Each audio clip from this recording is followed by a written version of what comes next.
começando mais um programa Presença e Harmonia, uma realização da Ordem Rosa Cruz Amorque, grande loja da jurisdição de língua portuguesa. Hoje vamos conversar sobre a comunicação dentro do misticismo ao longo do tempo. Quem está conosco é Frater Domingos Leutier Júnior, que é administrador e membro da Amorque há 35 anos. Confira!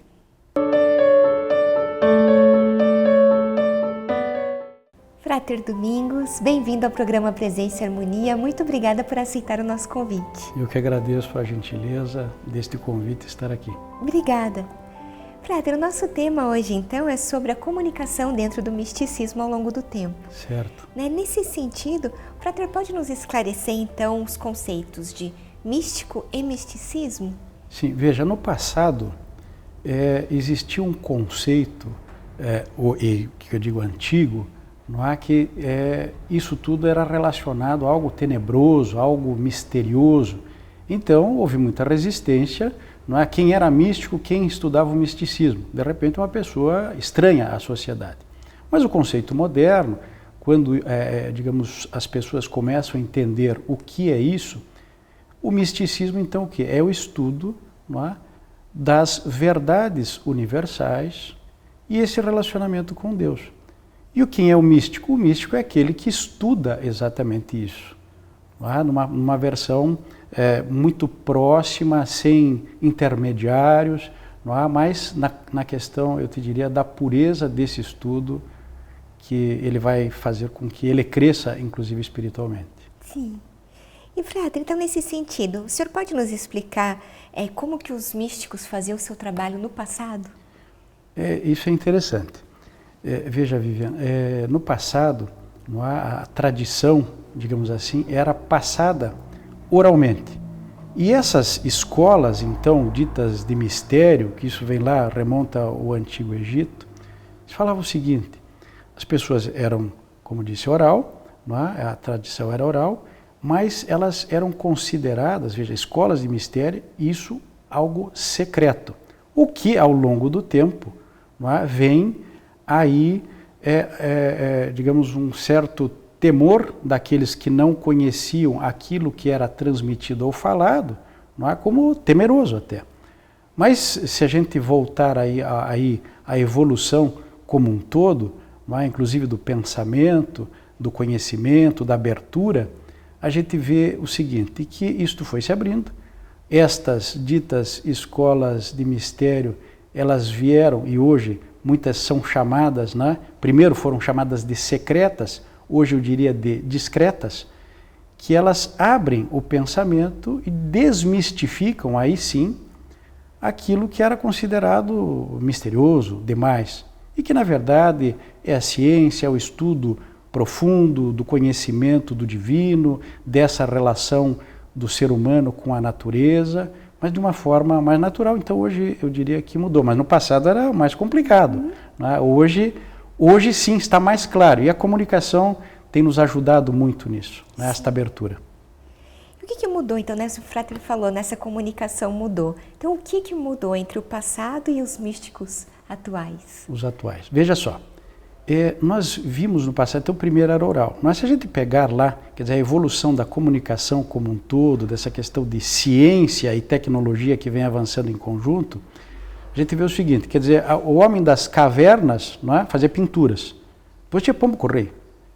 Depois de um tempo vem a imprensa, aí telégrafo, telefone, e se nós pegarmos aí esta evolução de comunicação, a gente vê chegando ao ponto, daí tem rádio, televisão, e mais recentemente internet, que não é tão antigo assim, mas a rede mundial aí de computadores, essa é a mais nova, e aí o que a gente viu nisso tudo? Bom, primeiro eu tenho comunicação, depois eu tenho mecanismos de comunicação com outras pessoas, o que é importante. Aí a gente vê aplicativos, como Instagram, como WhatsApp, como o Google, que começou isso, que começa a divulgar os blogs. Isto vem a facilitar a questão da comunicação, porque aproxima as pessoas. Isso é muito interessante. Nem todo mundo vê assim, mas eu diria, de uma forma muito simples, não é?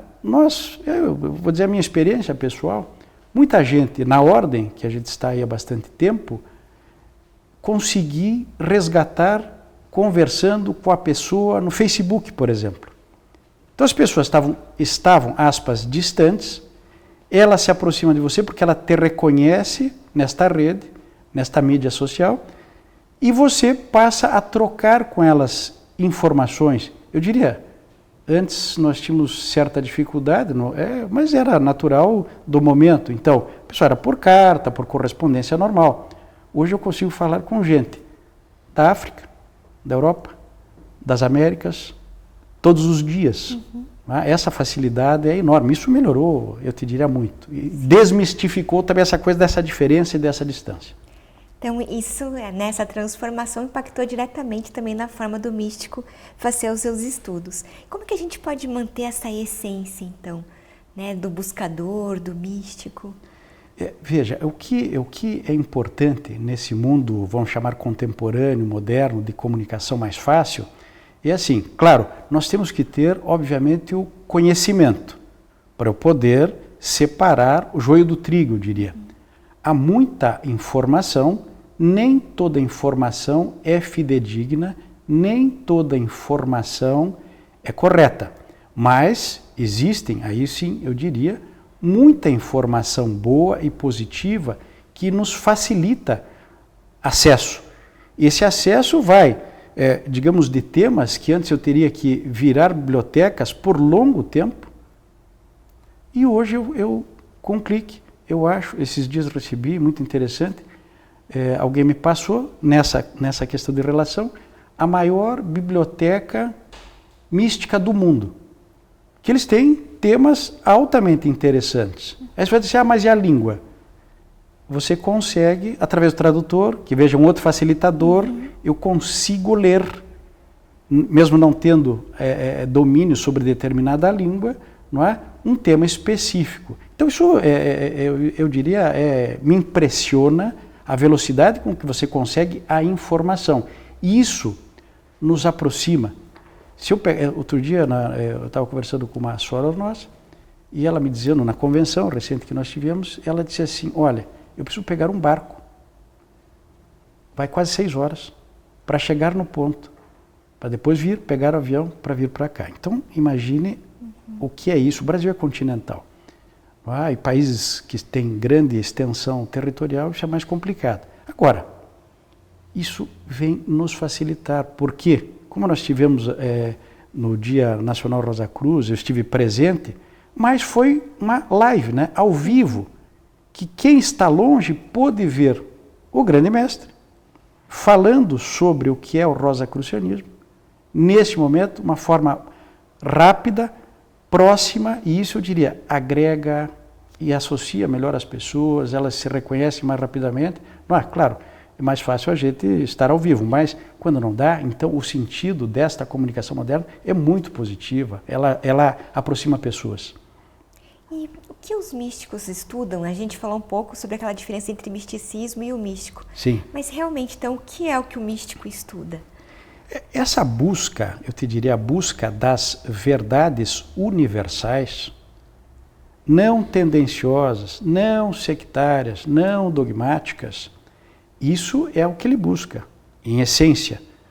E esse estudo, eu diria, também com essas novas vertentes de comunicação, isso você acha, digamos, mais próximo. Aliás, nós temos já monografias virtuais.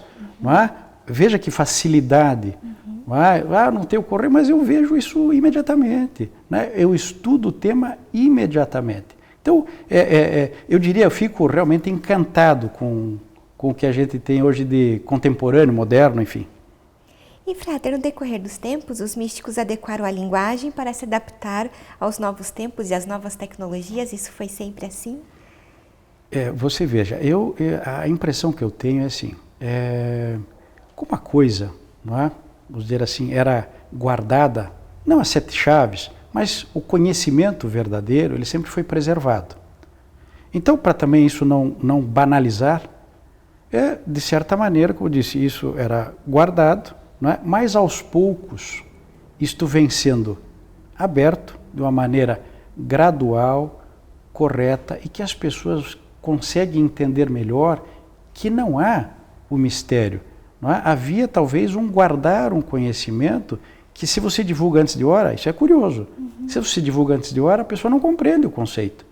Porque o conceito do misticismo profundo, ele vai próximo à ciência, tem muitas coisas que não foram descobertas que já são estudadas há muito tempo.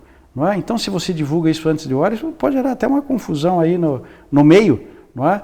Mas eu diria que é positivo, é conclusivo hoje, digamos, esta velocidade que aproxima, novamente, eu repito muito isso, quer dizer, essa proximidade realmente me encanta, e a velocidade que você tem de tudo isso.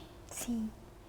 E como é possível saber discernir o que é ou não verdade para o místico nesse nosso mundo cibernético? O Frater mesmo estava falando dessa facilidade, né, que a gente tem, então, Sim. da informação. Então, como, né, separar as coisas? Veja, aí tem uma questão. Existem muitas, vamos chamar, escolas místico-filosóficas, como é o caso da Ordem, por exemplo, onde o estudo está baseado em verdades, não é? Como outras. A partir disso, onde o conhecimento é verdadeiro, onde o conhecimento é aprofundado e eu, no momento que eu falo, eu também justifico e mostro o porquê, não é? Então ele tem um lado notadamente científico, aí sim, aí eu posso dizer assim, bom, esta é uma fonte confiável. Porque tem muita gente, isso também nesse mundo cibernético, como você fala, assim, as pessoas leram, interpretaram e passam a divulgar aquilo que elas acreditam. Então eu volto à questão lá, é uma verdade universal ou uma verdade pessoal? Então quando a verdade é universal, é correta, baseada em fatos científicos, em fatos notadamente estudados, não é? E alguém que tenha tradição nisso, porque o que eu estou falando, eu dou verdade a isso, dou fé àquilo porque aquilo é verdadeiro.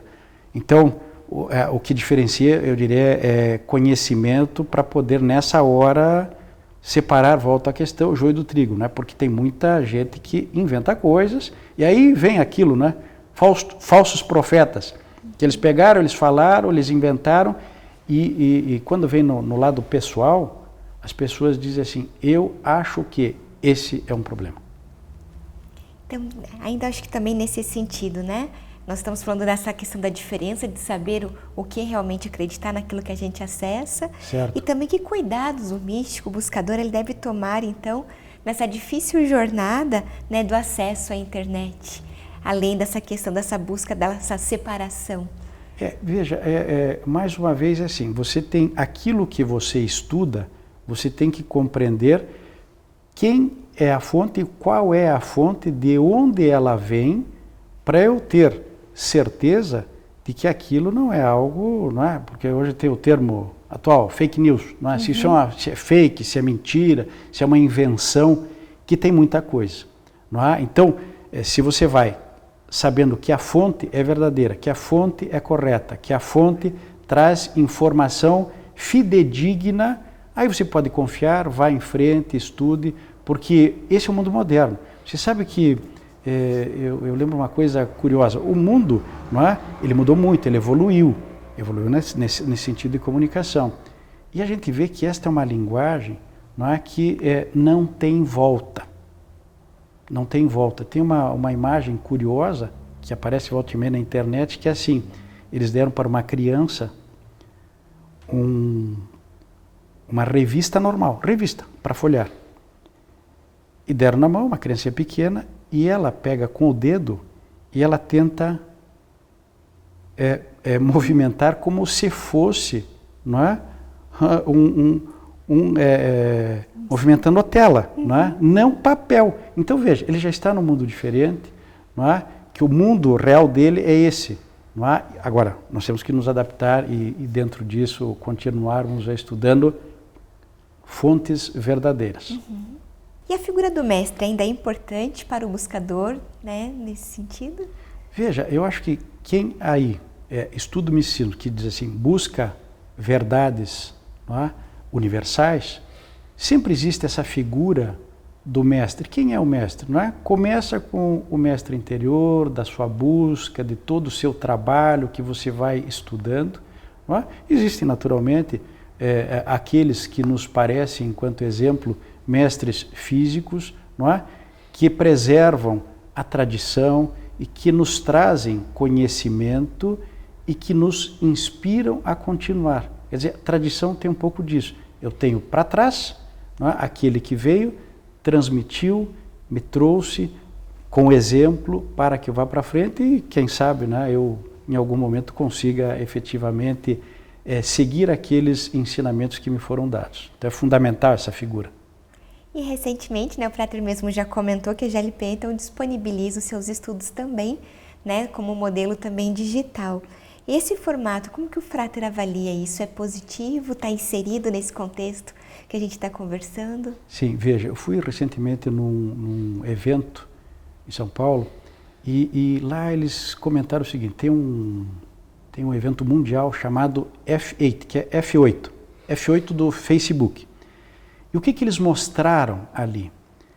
É que a tendência, digamos, de comunicação é cada vez mais a interação das pessoas com outros através dessas mídias sociais. Então, venho para o Instagram, aí você tem essas lives, né, que é ao vivo, quer do Facebook, quer do YouTube, quer no Instagram, e isso tem uma comunicação muito interessante, porque não pode ser comprido, não pode ser curtinho, a mensagem tem que ser objetiva e as pessoas veem, isso é muito interessante, as pessoas veem imagem, não adianta só frases, mas elas veem imagem. Quando você fala, quando você se expressa e as pessoas te veem e observam que aquilo, aí nós voltamos, que é algo da tradição, que há conhecimento, que há um estudo profundo naquilo ali, aí você passa a ter seguidores. Eu vi um exemplo, eu volta e meia eu fico analisando as pessoas que tratam dessa temática assim. Então eu pego um jovem que estuda aí misticismo e ele tem lá no Instagram 40 mil seguidores. Veja o número. Isso é gigantesco. Aí você vai no Facebook, aí é um grupo. 940 mil seguidores. Isto é aproximação, isso é difundir o conhecimento, não é? Isso é trazer pessoas para perto numa velocidade que nós não tínhamos antes. Não é? Quer dizer, acontece longe, eu perto, eu consigo visualizar rapidamente. Não é? É muito positivo, eu digo assim, eu me encanto por esse mundo. Sim. E, Frater Domingos, de que maneira as transmissões ao vivo pelas redes sociais, o Frater acabou de falar, por exemplo, as lives, né? Sim. Podem ajudar nesse processo? Como que o Frater vê as redes sociais como ferramentas de estudo para o místico? É o que eu te falei, países gigantescos como o Brasil, não é? Isso nos faz aproximar um do outro, não é? Muito rapidamente, coisa que demorava antes. Estou dizendo que isso seja ruim, não é? O método tradicional, porque a ordem quando começou, não é? Ela começou, aspas, ensino à distância. Então, eu pego, imprimo algo, mando para alguém, ele estuda, não é? E vai evoluindo. Hoje eu faço isso quase que instantaneamente, basta as pessoas estarem, não é? Ligadas, elas em algumas situações interagem, eu tive situações que eu já fiz transmissão, por exemplo, ao vivo, e que a pessoa faz pergunta ao vivo. Isso é muito, a gente vê na televisão isso, mas via satélite você consegue fazer isso. Estou te assistindo e aí alguém te liga e faz uma pergunta ao vivo. Quer dizer, ele está muito próximo de você. E a expansão disso me impressiona. Como disse, eu citei o exemplo dessa pessoa que estava longe, 6 horas de barco. Para ela não é mais fácil? Quer dizer, ela entrou, tal horário, você vai ouvir, as pessoas vão falar, e tem muitas entidades que têm feito isso com frequência.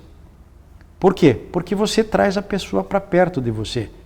Ele está falando naquele momento ao vivo de um tema que eu diz assim, puxa, demoraria, ficaria difícil talvez eu me movimentar para ver ao vivo, não é? Mas isso então a velocidade é que te traz para próximo um do outro, não é? E eu te falei, a experiência que tem mostrado é o seguinte, essa aproximação é impressionante, eu te diria. A velocidade com que isso se expande, né? Mas é o caminho. Sim.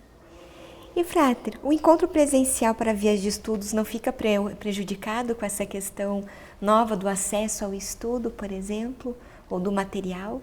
Veja só, eu acho que assim, são coisas que caminham paralelas. Não é? A velocidade que a gente tem, não é, com esse meio de comunicação, não é, estar ao vivo, conversar com alguém, não é, ter esse acesso, ele facilita especialmente aquele que está, digamos, mais longe. Mas eu ainda acredito, não é, no misticismo, o místico verdadeiro, a proximidade, o presencial é insubstituível. Então, o meio eletrônico, não é? A internet, essa coisa toda, não é? Essa cibernética, como se falou, isso nos faz expandir rapidamente. Mas nunca vai se substituir o contato pessoal, essa proximidade, porque isso aí eu diria, uma outra energia. Também tem energia, naturalmente, quando você transmite algo, mas o pessoal, insubstituível. É verdade. E como o místico pode se beneficiar desses atributos online? Então, de tudo isso que o Frater falou, né? Com esses critérios, né? Sem perder esse critério de seletividade que a gente também conversou. Então, unindo, né? Como é que a gente pode realmente isso tudo beneficiar para o místico?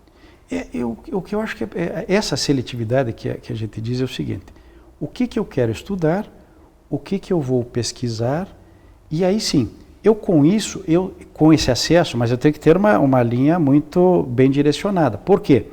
A pessoa, para se perder na internet, é assim. Eu começo no estudo, leio outra palavra, vou não sei o quê, veio uma palavra, um dia eu fiz com alunos meus, eu peguei, coloquei um tema.